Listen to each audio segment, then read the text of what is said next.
here in Flemington, New Jersey with Cameron and Samantha, with Aunt Ellen also. This is a video. Yeah, I have my own cameraman. Yeah, say hi, kids. Hi. Great. Yeah, let's see.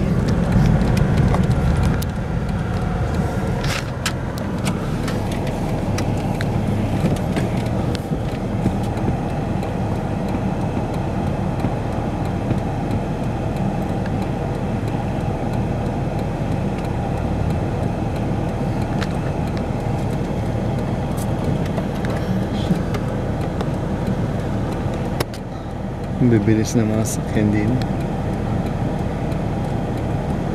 Clear.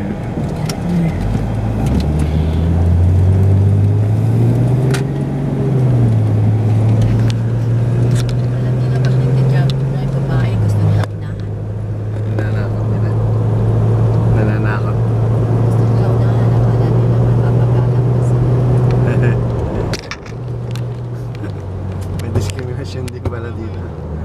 Mga babaeng toilet. Tapos pag nabangga, sabihin babae kasi. May kasalanan. Pero sa LA, pag nagda-drive, check-in na babae.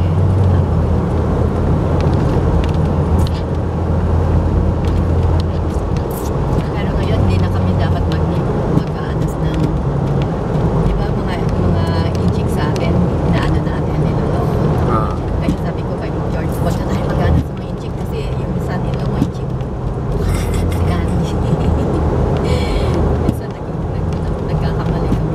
Bakit po?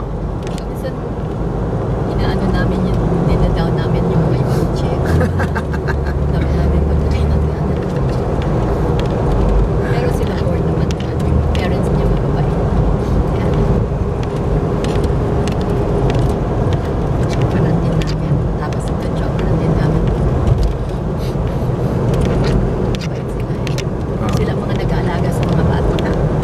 Yung mga ibang puti, hindi sila nag-aalaga masyado ng mga. Kasi yung father niya, yung asawa, ano yun, Presbyterian minister. Ministro pa.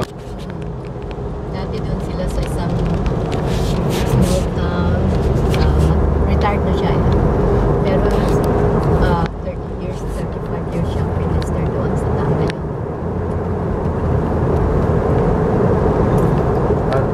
Ano pong religion? Presbyterian. Protestant. Pero saan po sila kinasal? Pero sa ano, saan nag-officiate yung tatay niya, yung